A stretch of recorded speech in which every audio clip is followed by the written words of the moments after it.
get Mark McGrath. I wanted to get Mark McGrath from Sugar Ray from Cameo to do a cameo version. I wanted to pay him to tell me to stop doing comedy. That's great. And I wanted to use it in one of my acts, just like because one of my bits, I talk about Sugar Ray a little bit. Okay. And I thought it would be funny to find a way to project him on Mark McGrath onto a screen, saying, "Hey, Ross Tokosch, I don't think comedy's working out for you, dude. I think you should fucking quit. I think you fucking suck." I really wanted to do that. Thanks for the cameo, though. Yeah. Well, that's awesome, man. Hey, everyone. Welcome to another episode of the Open Mics podcast. I'm your host, Mike DeVore. Today we have, I'm not allowed to say, like, you can describe what you do, but this is Ross Tokosch. What do you do for a living? I'm a licensed mental health counselor associate right now, and I do comedy in the evening times. Nice. So and I'm a podcaster, just like you. What was the name of your podcast? No Normal Podcast. It's on Spotify, Google, YouTube, all that stuff. Everything that I'm not on. Yeah. Except SoundCloud. I feel like I should get on Twitch. I don't know. Yeah, you should do it. You should definitely do it. Yeah. It's pretty awesome. But yeah, so I brought you in here so I can beat you down. That's a good idea. No, you wanted to talk about a few things revolving around comedy. You're new to comedy. How long have you been doing comedy? I started comedy technically in 2016. Okay. But I think I was just toying around with it then. I was just going to a couple open mics around the city, and I stopped kind of mid 2017. And I think it's just I bombed so hard at this one mic in 2017 where I just had I could arguably call it a meltdown. Yeah. Yeah. Those happen. I bitched at the audience and everything, and just it was so bad. And so I stopped until January of 2019. So I call this I'm a little over a year in doing it seriously right now. Okay. Yeah. Nice. All right. Well, welcome back. On behalf of all of comedy. Yeah. You're welcome. Yeah. I know I was missed. So yeah, describe some of your experiences. Because did you always start in Seattle? Yeah, I was actually when I was in college in Pittsburgh, I got to know a couple comics over there because I would just go to shows all the time, and I was researching a lot of comedy stuff and humor and self-deprecating humor in my undergrad, and so I would interview local comics in Pittsburgh. So some people might know him. Tim Ross is a comedian over in Pittsburgh that I interviewed, and John Dick Winters. He kind of goes in and out of comedy, but he's always a comedian there, and he's got his whole they got this whole race to the coffin kind of comedy thing going on over there in Pittsburgh. So I was toying around with it for a long time, and I would just go to shows. I would lurk at mics. Okay. But I officially started in Seattle. Okay. Nice. And so far you're about a year in. How's it been for you? It's been a mix. You know, I got into it because I was thinking about it a lot. You know, one of the reasons I've been thinking a lot about why I'm doing things, like why do I do comedy? Why am I a therapist? Why am I a counselor? Why did I get started in this stuff in the first place? And I started comedy in part because I wanted to have something that was different than my work.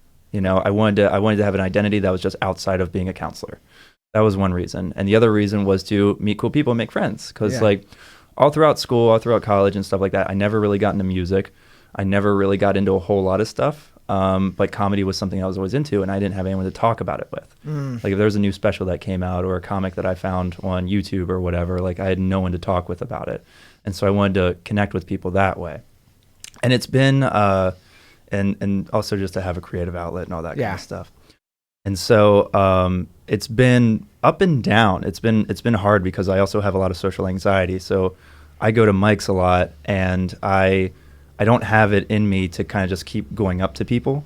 You know, I'm someone at mics where I just sit quietly. Yeah, you do. Yeah. That was one of the first things I recognized about you. I mean, you're not the only one that does that, especially when you're new and you're trying to get a grasp of what the scene is. But I remember you early on that you're just by yourself, and I just wanted to say, hey, what's up? Yeah, and I appreciated that. Yeah. I know you and Pedro Perez were the two people that really just came up to me and started talking to me. Yeah. And I think it's just that's all it usually takes is someone coming up and talking to me for a little bit and realizing all right, he's okay. Yeah, you know? Exactly. I didn't get the vibe that you're a serial killer yet. So yeah. So it's been mixed. Describe some of the stuff that the bad stuff that you've been experiencing. Describe the bad stuff. I'm sure we'll get to some of the bad stuff, but I know I don't know. There's a lot of competition for such a relatively small scene. You think so? It feels that way, and maybe you can feel free to disagree. Okay. But so I have this phrase in my mind, and I've said this many times: is don't promote yourself unless you have something to promote. Okay. Like I've had that in my mind for a long time, and so I'm at a point, even a year in, I'm still figuring out comedy. And I'm still trying to get better at it. I'm just trying to get funny and whatnot.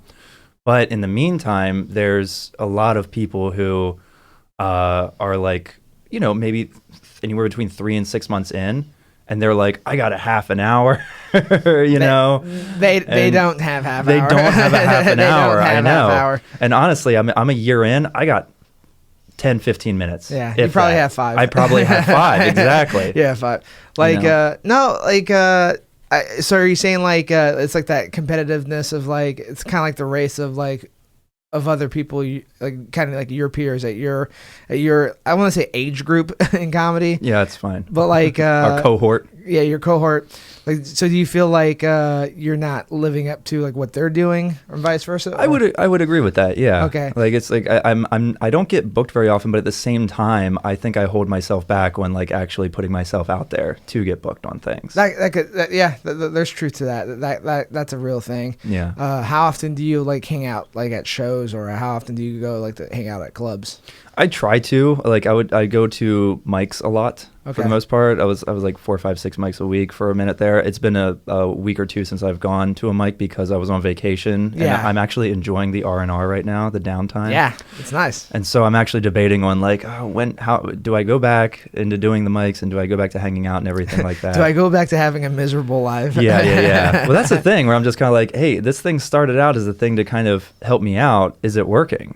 Yeah. That's the main question that I have for myself, because I enjoy it. I think I'm funny. Like when I go up, I have good sets. Yeah. And I enjoy it and everything like that. But in the long run, is this thing actually panning out? Because I'll get a little psychology on you a little bit. Okay, right. Bring it on.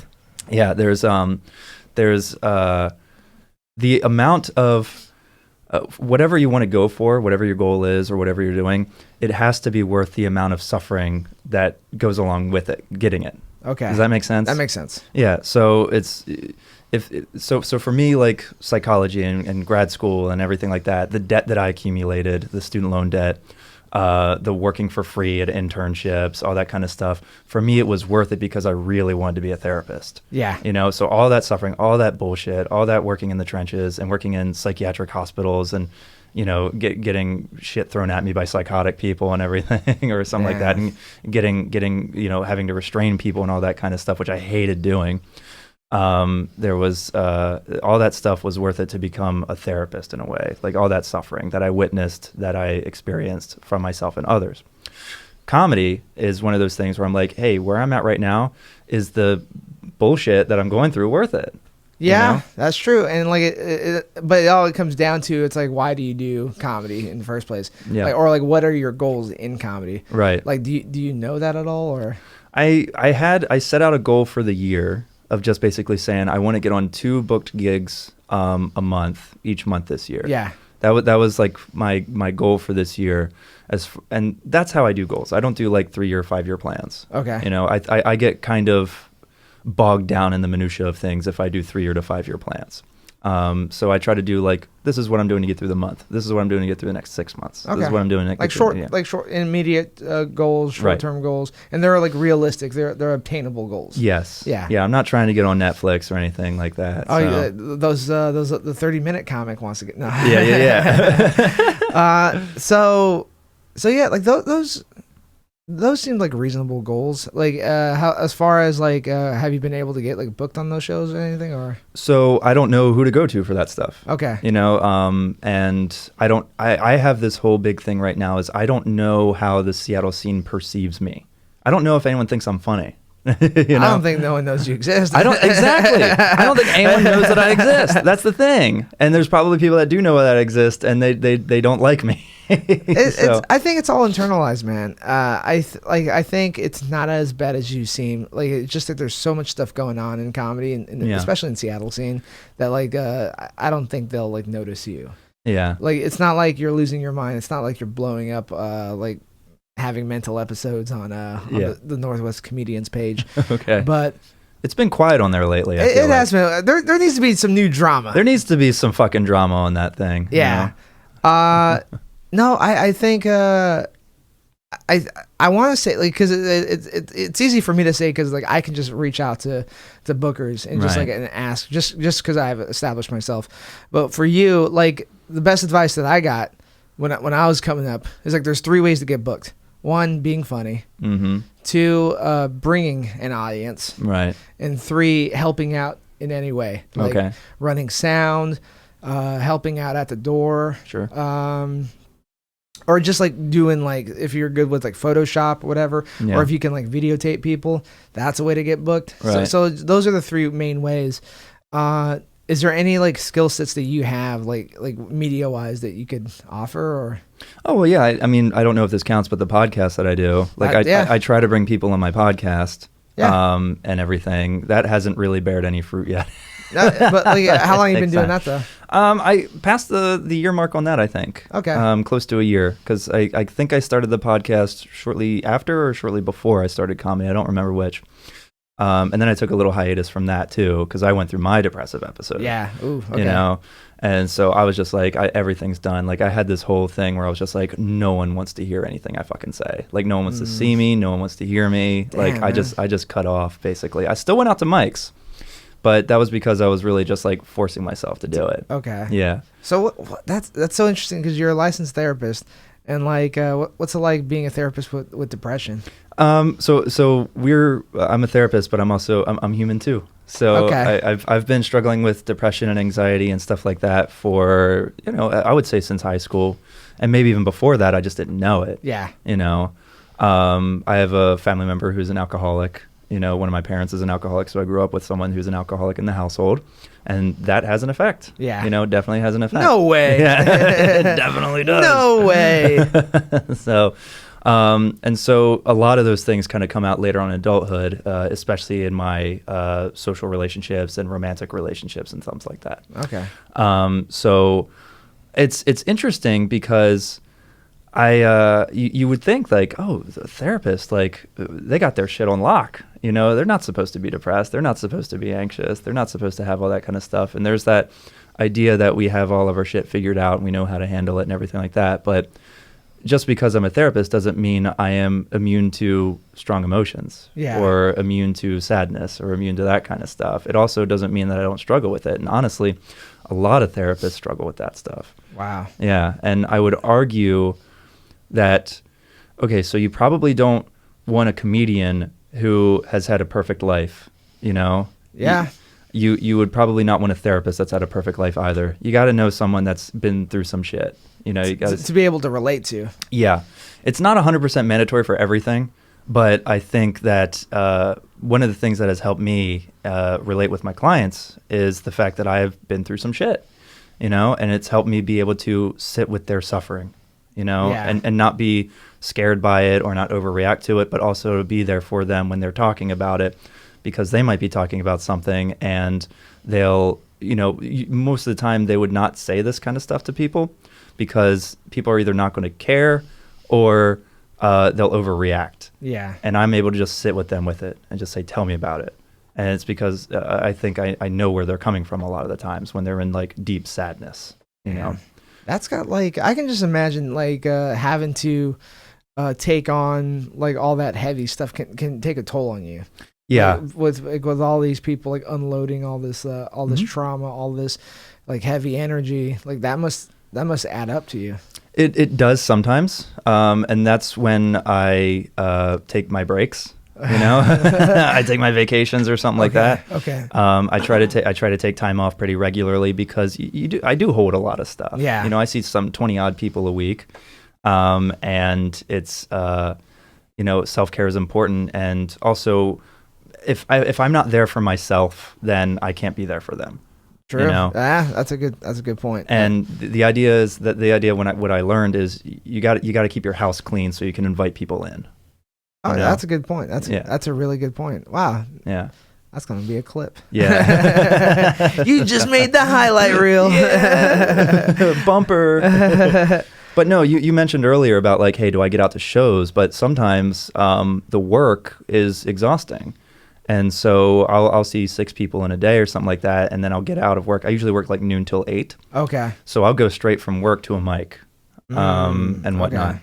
And I'll like just catch signups, or if it's a mic that is something that you can do ahead of time in advance, I'll just head over there and just be like, hey, I'll get there at like 8:30 or 9. So I'll do that kind of stuff. But if to get out to actual shows, like just local shows, and just kind of lurk and be there or something like that, sometimes I'm just tired. That's so real. That's so real.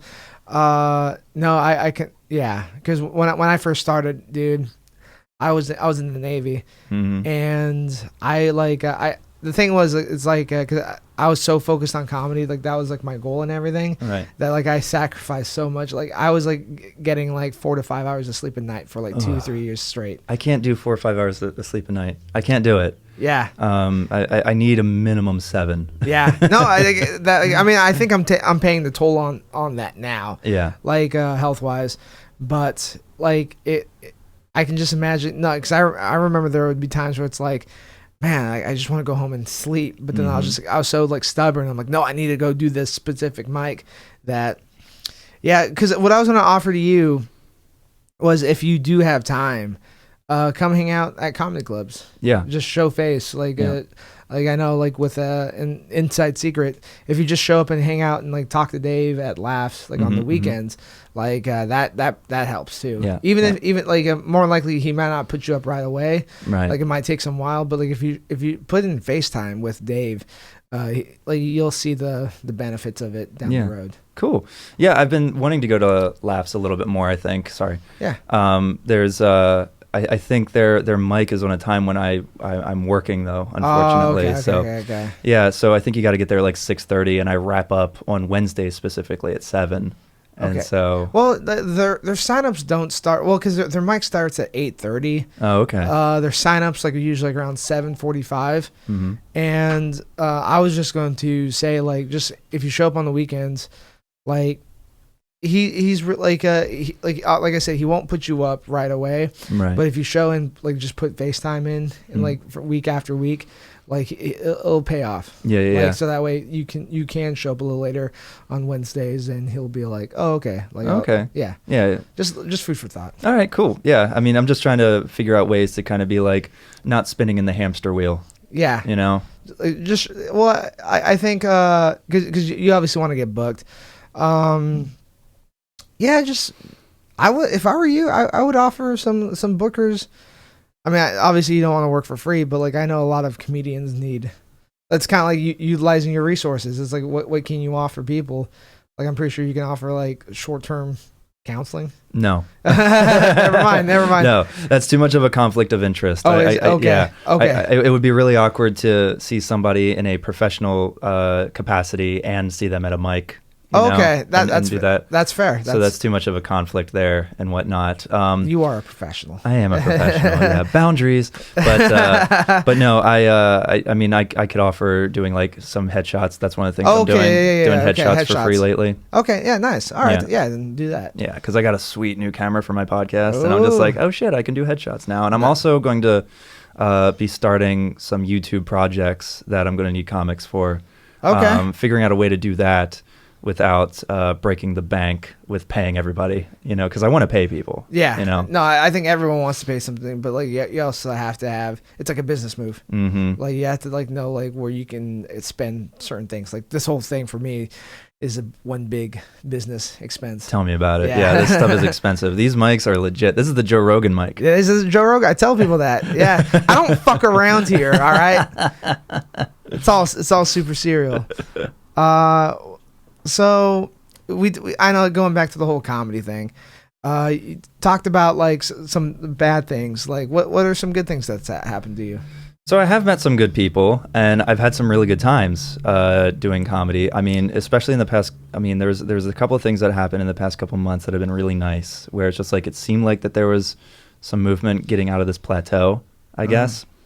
And seeing the podcast kind of grow and seeing that kind of like the numbers kind of grow on the podcast a little bit and be like, oh shit, more people listen this week. Yeah. I don't know who's getting it, but I don't know how. Someone tell me if you're listening. Yeah. But yeah, so that's been awesome. But I mean, I've had people come up to me recently and just say like, that was the best I've ever seen you do. Like I've gotten people say stuff like that, and which means a lot. That's awesome. Because I know with me, I struggle with a lot of that feeling of, am I being accepted? Do people notice me? Like even earlier, you were just kind of like, no one knows you fucking exist. Which I think one of the first times you and I talked, I don't want to say, no, not one of the first times, but I remember this conversation really well for some reason. But we were at a mic at Laughs, and I think it was a Sunday. Yeah. And I was expressing some similar concerns, I think, where it was just kind of like, I don't know, it's how are people getting booked on things or something like that? It just felt like that I should be moving up a little bit. Yeah. And I said something like, I just feel like people don't really give a fuck about me. And you just go, no one's going to give a fuck about you. Yeah. Like you did not miss a beat. Yeah. Just trying to be honest. I know. Well, because like I had to learn that people didn't give a fuck about me. Not that I was like a special snowflake or anything, but like there was like when I was going through my manic episode, there was like a few people that I thought like were really there for me. Turns out that they weren't. Yeah. And like that like itself showed me it's like, oh, like I could be going through like the most like tough time of my life and like they don't care. Right. So like, if that's how they care, they just don't care. So it's, you know what I mean? Like so that took me a couple years to figure that out in comedy. Yeah. Or even in life. Yeah, that's true. I mean, you think you know a guy, but yeah. Well, a big reason that I got into comedy in the first place was like to make friends, or something like that. I'm very standoffish and very social anxious and everything like that, and I never and I lack a lot of confidence. Like I always feel like I shouldn't be there. Yeah. Like there's a lot of imposter syndrome kind of feeling. Oh, like there's that feeling of like, I'm a therapist. What the fuck am I doing at an open mic? Jesus Christ. Go home, go to bed, read Brene Brown. Yeah. Or read a fucking book. It's just like, why am I here? No, it's funny. Like when you speak about imposter syndrome, like I don't know, I experienced that a lot too. Yeah. Because I'm so comfortable doing stand up, but if you ask me like to put like myself in another position, like involving entertainment, like I'm just like, oh, they're gonna figure me out. Yeah. Like when I was interning at this one talent agency in LA, like they're like, yeah, just do reception work. And then they're like, hey, can you do this? Can you do this? Oh, you do comedy, you do media? Do this for me. And I'm just like, can you edit this video in this certain format? And like I had no idea what I'm doing. I'm like, oh, they're gonna figure me out. But then I would Google it and figure it out. Yep. And make it happen. But like it never, like I never stopped to think like you can't accomplish this. It's always like what's the next thing that they're gonna try to figure me out on? Yep. Although unfortunately, I can't Google how to be liked by comedians. I can't Google that. You can YouTube it. Nah. Here's what I found on the web. Oh. That's crazy. Did my phone just say an Oprah? Okay, my phone for some reason says it thought I said how to be liked by chameleons. That's so funny. How do you be liked by chameleons? The first thing that pops up is an open letter to the chameleons. Social chameleon personality. Wow. Okay, that was creepy. Big brother listening in. And my phone's on silent too. My phone's on mute. I don't know how to do that. That's great. That's crazy. That was really weird. Yeah. What else? So, like, we talked about some of the bad stuff, and you like alluded to it earlier. What are like some like toxic stuff that like brings you down in the comedy scene? There's man, I as much as we talked about it a little bit earlier, there's the drama on the Facebook groups every now and then. Yeah.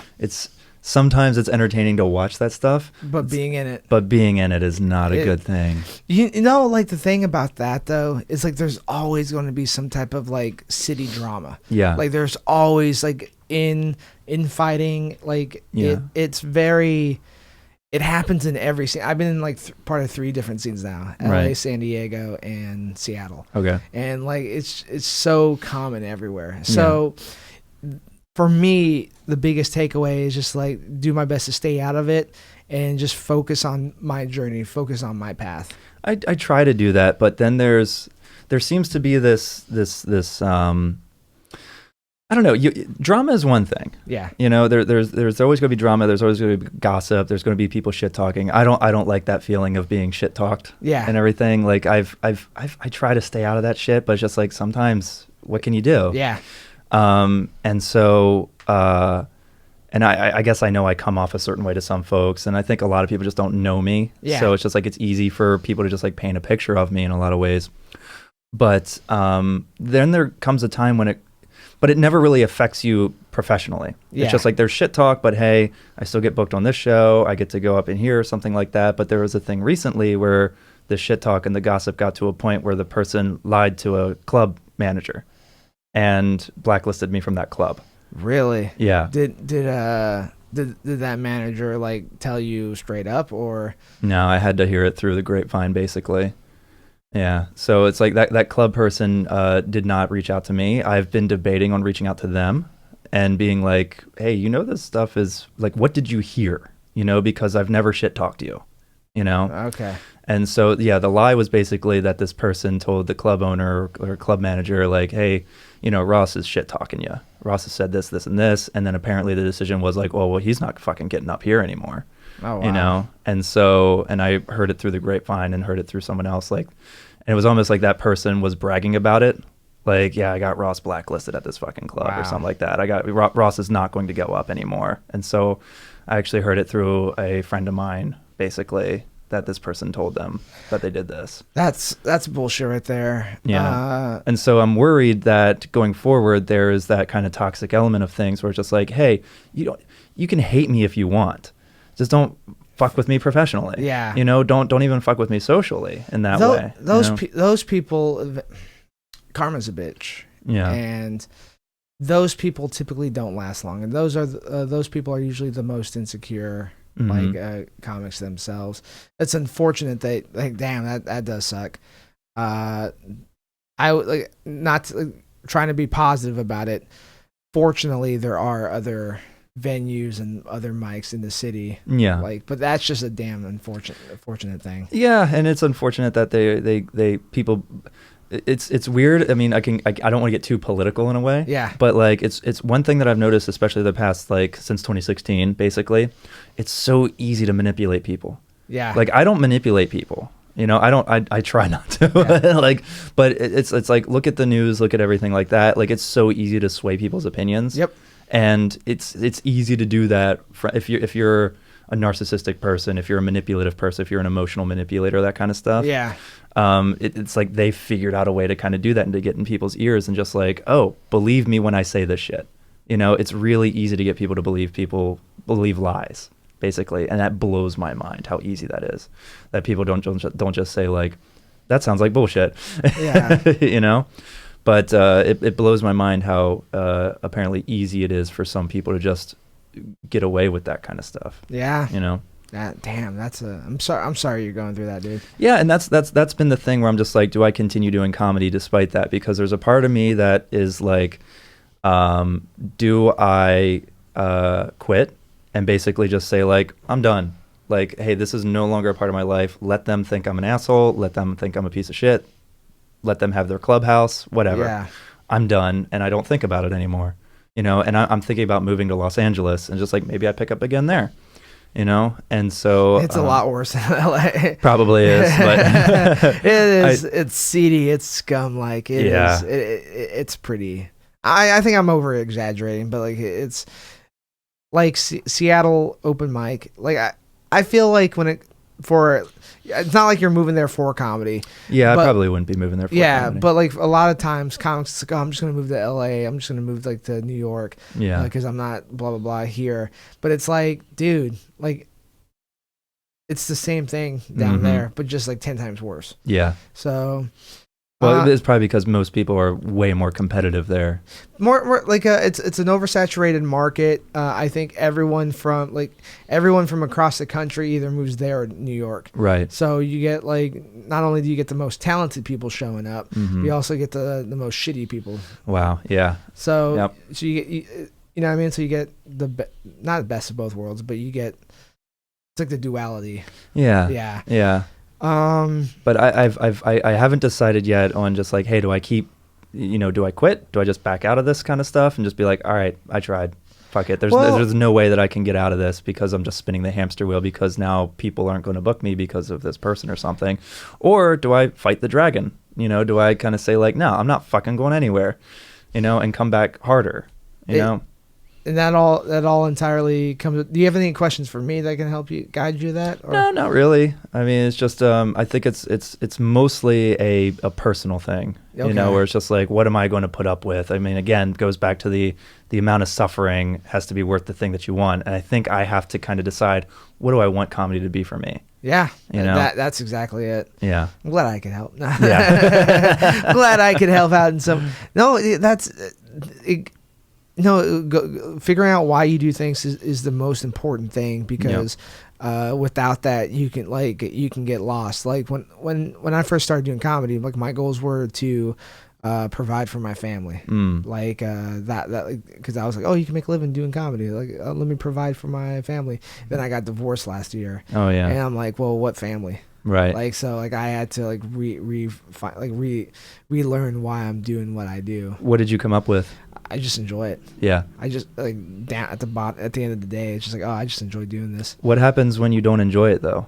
It sucks. Yeah. Because I think a lot of times people get married to the illusion of like, oh, not necessarily the grass is greener, but like things will like, it's like, oh, once I start headlining or once I start like doing road work, like that's going to be glamorous. Like I don't have to deal with the open mic drama anymore. And then you take on some shitty road gigs. Right. And you're just like, oh, this shit sucks. I'd rather, like, I don't want to drive 7 hours to bomb. Right. Yeah. Yeah. So like, oh, I didn't even think that this was a possibility, like type of thing.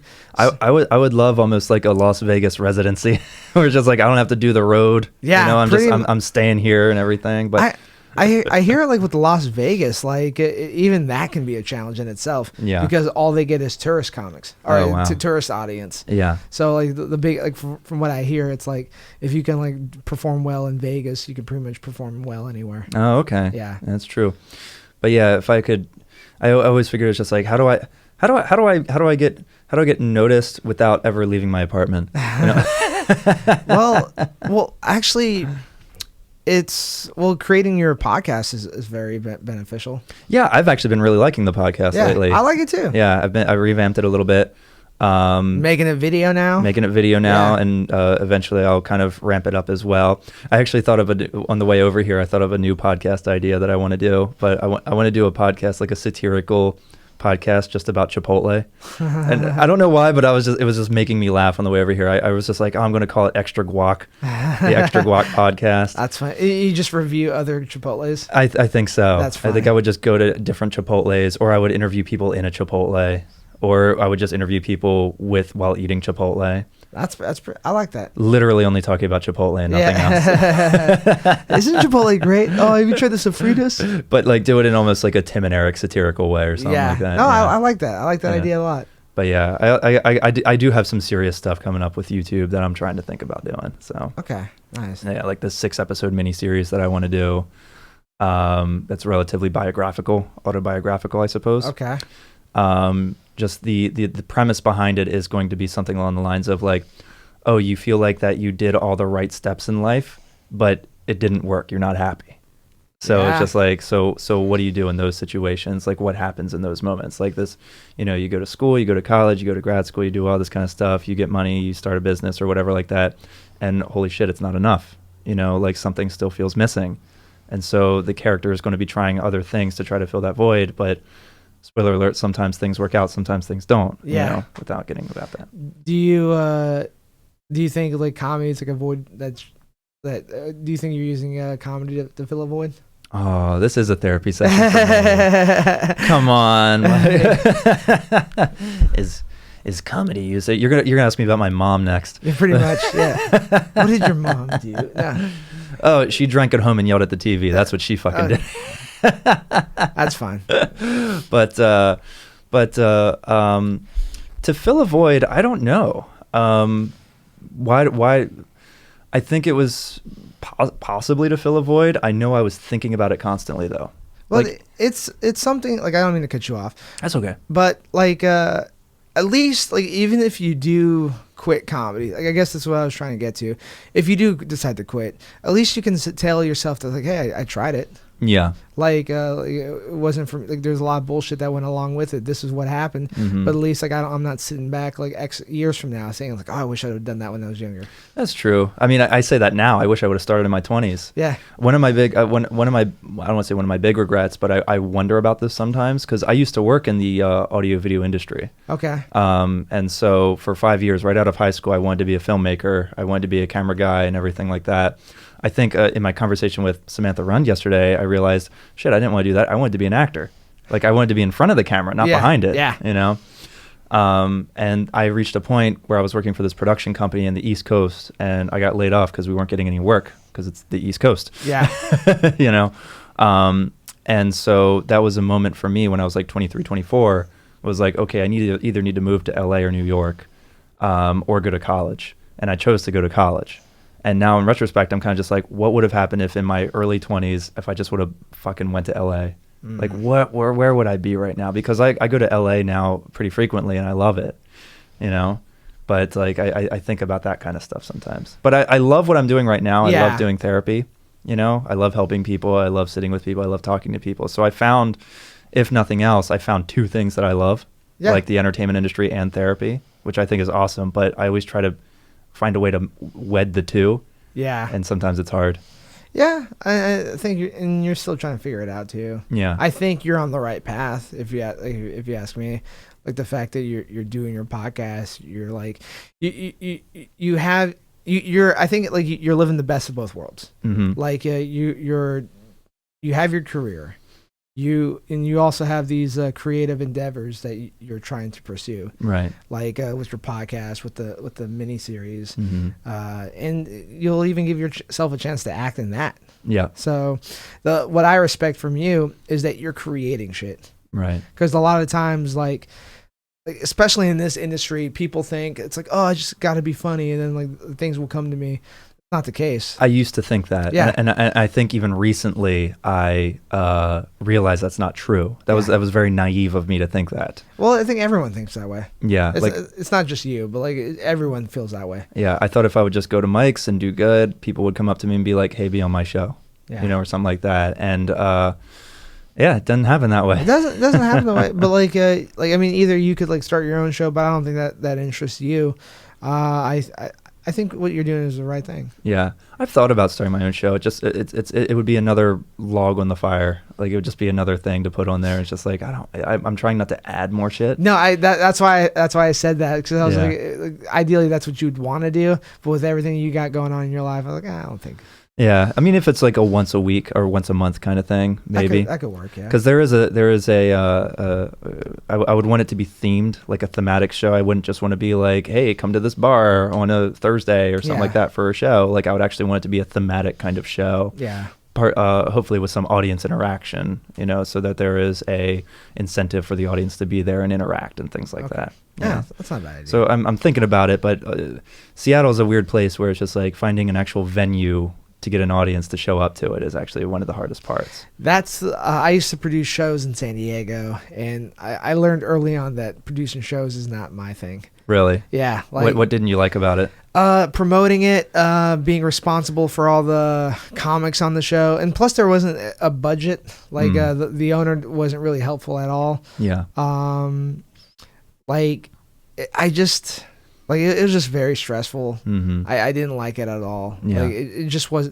The only fun time I had was when I was performing. Okay. But like as soon as the show was over, it's like, oh, it's on to the next show. It's like, and I had a partner at the time too, and he was just like lazy as fuck. Mm-hmm. So like he didn't. Was he also a comedian? He was also a comedian. A lazy comedian. Who'd have thought? Who would have thought? So yeah, yeah, I just learned early on that I don't like producing shows. Mm-hmm. Maybe if there was a budget now, like now that I'm older, now that I know like what makes shows work, right? Like or like how to run a show, like I'd probably consider it. But with everything that I got going on, I'd rather focus all my time and energy into that.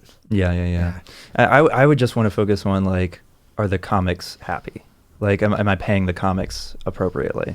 If I did a show, that's very basically. Nice of you. Well, no, I'm very like. Are you making sure the comics are taken care of? Right, yeah. and I'm very I don't know something minded about paying the talent and paying the people that are working, because when I finished my grad school program, like there's a lot of therapists out there that aren't paid appropriately for the amount of work that they do. Yeah. You know? You're very paid conscious. Like paid conscious. Yeah. Conscientious, I guess. Yeah.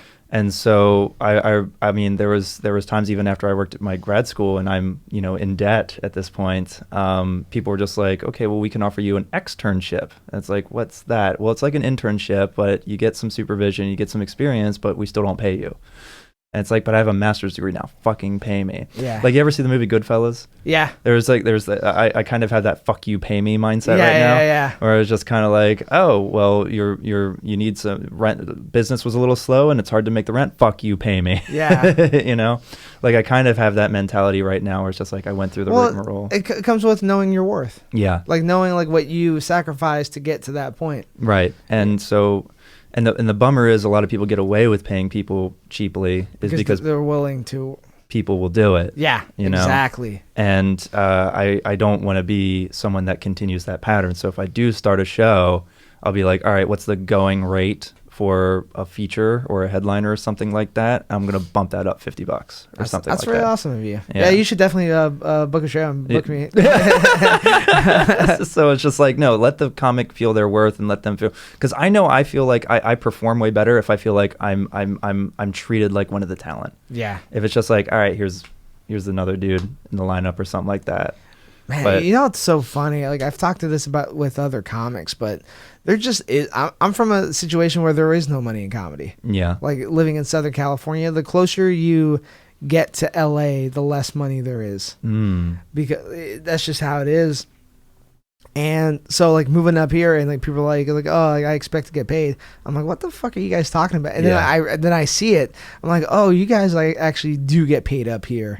So like, I was talking to a headliner from Laughs this weekend. He's from San Diego as well. His name's Zoltan, and he was saying like, oh, I know about Zoltan. Zoltan's a good dude, really good dude. Yeah. I'm glad I got to host for him this weekend. Cool. He was just like. If you want to just be a traveling road comic, it's so easy to do up in the Pacific Northwest, because like that's where all like the best runs are at. Like Tribble runs, Pat Wilson runs. So what, like Vancouver, Seattle, Portland, those kind of. Is that what he's talking about? Not necessarily like those three cities, but like smaller towns in between. Yeah. Have you ever read the book by Todd Barry? Well, thank you for coming to Hattiesburg. It's all about hitting those secondary markets. Okay. In comedy, because Todd Barry's one of those people, like, I'm seeing him next week here at the Neptune Theater, but then like 2 days later he's going to be in Wenatchee. That's funny. So and he was in like Port Townsend like not too long ago as well. Wow. And it's just like he writes this whole book about like road stories about hitting these secondary markets, like and sometimes tertiary markets. Yeah. Which are just like these really hole in the wall kind of places that people are just really grateful that you're there. That you just showed up. Yeah, well, that's what Andrew Rivers does now. Yeah. Like, Andrew Rivers. Yeah, I know of him. I've never talked to him. Oh, like, he basically, what he does is, like, he gets smaller markets, and he books, like, one-nighters at, like, local theaters, and he runs Facebook ads. Yeah. Like, drops a lot of money into those Facebook ads, and sells out his shows. Yeah, I know. He posted something on Reddit on just like a how-to at one point, and it's like a really upvoted comment post that he put up there on like the stand-up subreddit. That's awesome. Yeah, it was just like, hey, here's how you get. Here's been my experience as far as putting money out there for Facebook ads or whatever like that. Nice. Yeah. So, but I've never met the guy. He's a good dude. Yeah. I got to work with them, the Seattle Comedy Competition. Oh, cool. Yeah. I remember hearing you say that you wouldn't do that again. Nope. No. Nope. Not Seattle, but probably San Francisco. Yeah. I would do San Francisco. Yeah. No, like, I feel like, well, it depends on what you get out of it. Because, like, when you enter it, like, what is it? You win $5,000 and you get to headline the Comedy Underground. Okay. I'm not ready to headline the Comedy Underground. No. So, but then what I learned this year was that the top 5 comics, they all headlined the underground this year. Oh. And then I still got offered the feature as a semifinalist. Okay. So I made, like, other than the money, like, one of my goals was to get into the club. Right. I'm in the club now. Good. So I don't, you know what I mean? It's like, I don't need to do it again. Yeah. So that's a good way to look at it. Yeah. Yeah. So like, unless, like, I talked to another comic about this. I forget, it was Andrew Frank, or Andrew Rivers or Andrew Frank. I think if you were to enter it again as a semifinalist winner, I think it'd just be for ego. Like, it's just like, I want to be number 1. Yeah. It's almost like American Idol, where it's just like, hey, if you made it to the top 10, you're going to get a record deal anyways. Yeah, pretty much. Yeah. So like, so it was I'm glad I got to experience it, like learning how to work with nerves. Yeah. Perform with nerves. But yeah, I would do San Francisco. I would do San Francisco over Seattle again. Interesting. Yeah. Nice. I think it's interesting talking to you because you're probably the comic that I know the best who's been in it the longest. You know. And it's interesting to hear you say things like, oh, I don't want to do this anymore. Yeah. But people in my position who's only been in comedy for, between anywhere under 3 years, like people will say like, oh, I want to do that shit.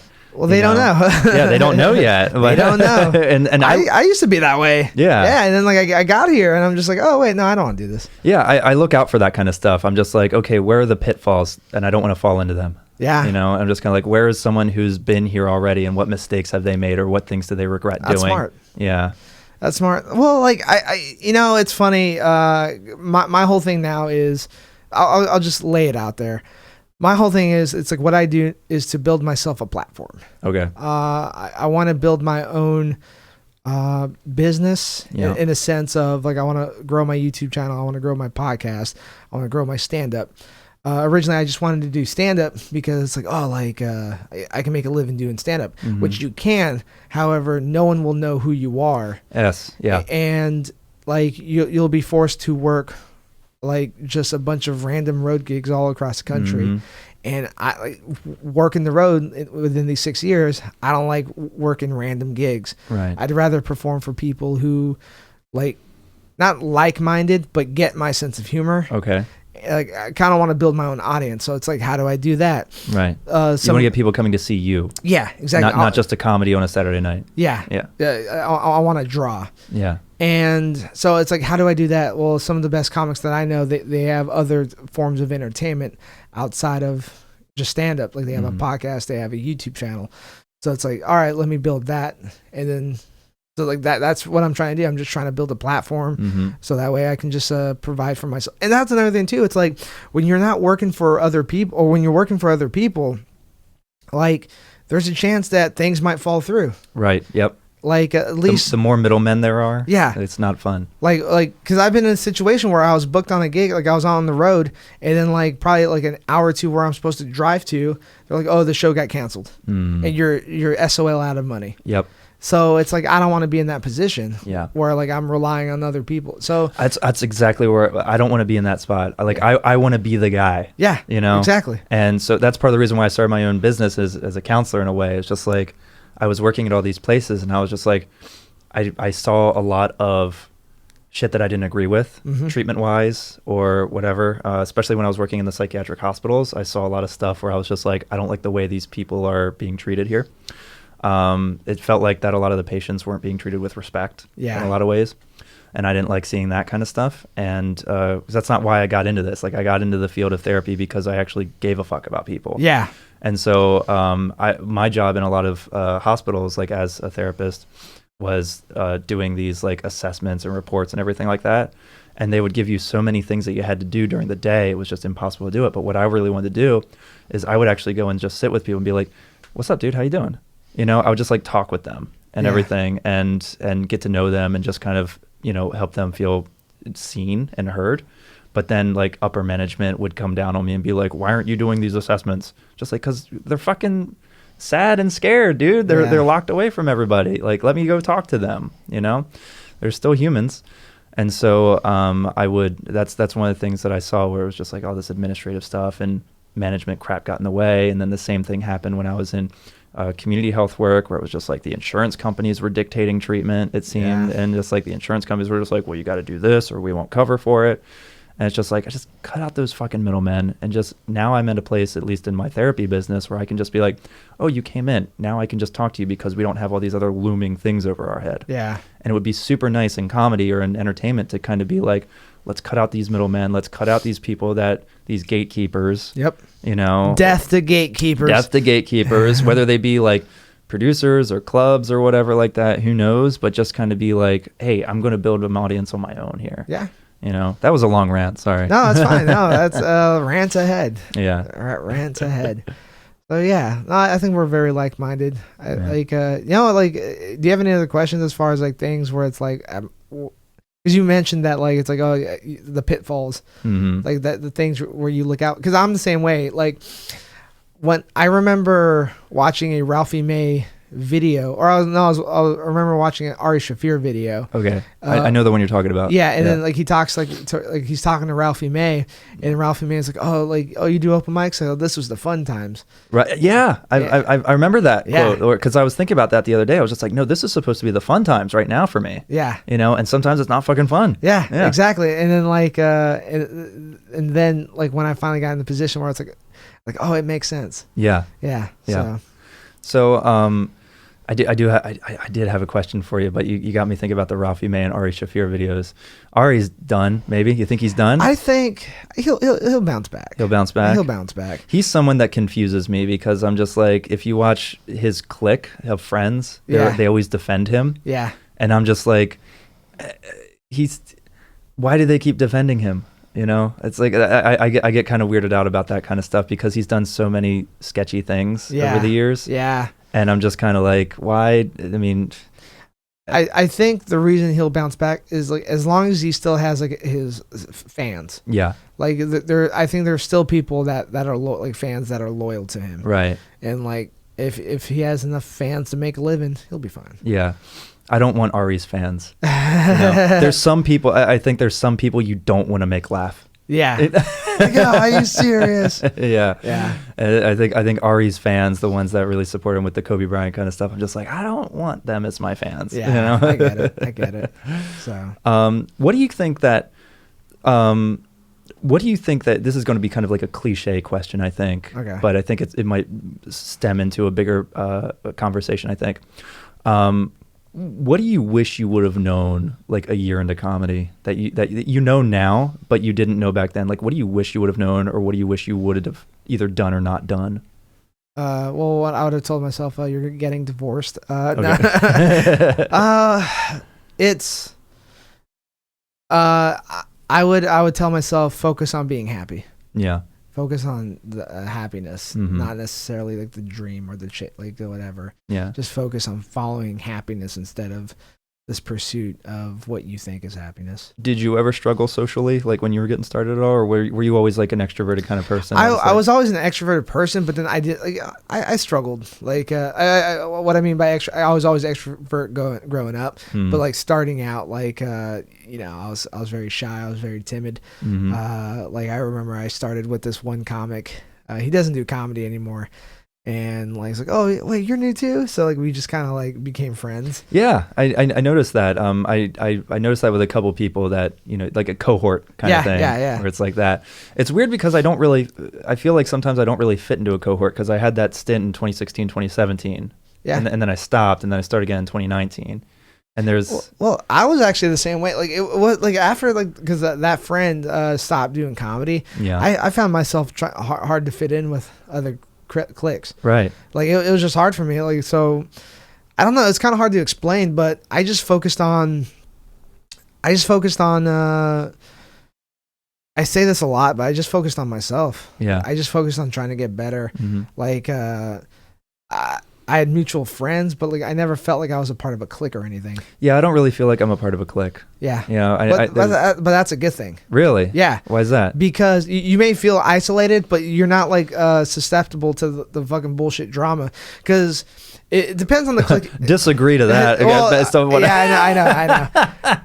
know. That drama finds a way. It seems to find me. What I mean by that is, it's. I always felt like when it comes to like the cliques, whatever, I always felt it's like, oh, just like like, I guess this is just for me. This is my experience. The cliques that like that I always had problems with, I always felt that they weren't funny. Like and I wanted to be liked by the cliques, but like I never thought that they were funny individuals. And yeah. So like, I want to sit at the table, but I kind of don't think these people are funny. Yeah. You know? So like, as I got better, they just like remained the same, and like their bitterness and jealousy still kept coming up, and I just look at it as like that's on them. Yeah. Like it's like I have nothing. I had nothing against them. Yeah. I just didn't think they were funny. I find it. I that's the thing where I'm just kind of like I watch myself do that sometimes. Yeah. Where I wonder like, do I actually not think that they're funny, or am I just jealous that they're getting booked and not me? You know, it's probably a little bit of both. A little bit both. But but I haven't figured out how to like temper that. I think because I'll just be like, I'll be on social media or something like that, and I'll see someone's list of what they're doing or something like that, and I'm just like, funnier than them. I think everyone feels that way. Yeah. But yeah, come hang out at Laughs, dude. I think I will try to. I've been doing the club comedy thing for a while. Okay. And no, on the weekends, like if you have free Friday, Saturday nights. Oh yeah, I'm usually free Friday, Saturday nights. I get out of work at and honestly, it's just like, I mean, well, do I got to pay to get in? No, just say you're a comic and you just want to hang out. All right, cool. Yeah. Cool. I'm usually there. Like if not me, Adam's there. Yeah. And like that's the thing too. It's like you hang out with us, like it'll be fine. Adam is someone that Adam Tiller, I assume. Yeah, Adam Tiller's a good dude. He's someone that I imagine is a good dude, but he and I have not had one conversation. I think we even started around the same time. I think so too. No, he's a good dude. Like, yeah, you'll like him. Yeah, I'm sure I will. But it's just like I feel like he and I are similar in a lot of ways, as far as like the social anxiety stuff goes. Yeah, we're just like he and I will both rather not say anything. Yeah. And then it comes off as just like, I don't know if that person likes me. Yeah, pretty much. That's that. Are you Adam? Yeah. So yeah, just come hang out, dude. Yeah, I'll come hang out. I'll come hang out on weekends. Yeah. and we'll see how that goes. But yeah, I don't know. Do you have any like any therapist questions for me or mental health questions? I don't know. Like do I owe you money for this? Because this has been therapeutic. No, no, I was gonna say like I don't know if people saw the last episode, but like I talked to a fellow veteran that I deployed, that I was in the Navy with, and yeah, like you had some questions. Like, did you find that helpful at all? Oh, 100%. Yeah. Okay. I was watching that. I watched it almost from the time that you started it. I saw you go live with it. And I was out getting dinner, and then I came back, and I was just like, I'm gonna put it on. So I listened to pretty much all of it. Okay. And it was one of those things where I was just like, I wish I was there. They're talking so much about like therapists and stuff like that. I was just like, I wanted to be there and stuff like that. And I actually, I thought I had a Twitch account, but I didn't. So I just like I logged onto Twitch, and to try to be a part of the conversation a little bit. And there's and then you guys signed off as soon as I submitted a question. Yeah, and I saw that, and I was just like, oh shit, like, let me get him back. Yeah, so that was interesting. That was funny. Like we knew you were showing up. He was like, oh, time to leave. Yeah. Which is that's the story of my life. That's like socially. I would say like I don't think I have any questions. Like I will say like I went to the VA. It was last Thursday, just to do like a annual checkup with my medication. And while I was there, like I just asked them like, hey, like, can I go back to therapy? And they're like, well, like you have to ask them. Yeah. Oh, I didn't know you had to ask permission. I thought you could just go. Well, no, like you asked to sign up for therapy. Okay. Like and then like they either like give you, they usually only have short term, but they're like, well, we can like get you someone in the community. So like basically I asked, and then now I don't have to travel to Seattle to go to a therapist. Good. They'll get me somebody here in the city. Good. Yeah. Nice. In Corona Town. In Coronaville. Well, that's really good, working, man. I started new meds. Nice. I actually started meds. How you liking them? I'm only on day 3 right now, so they take about 4 weeks to kind of get in the system. Lamotrigine?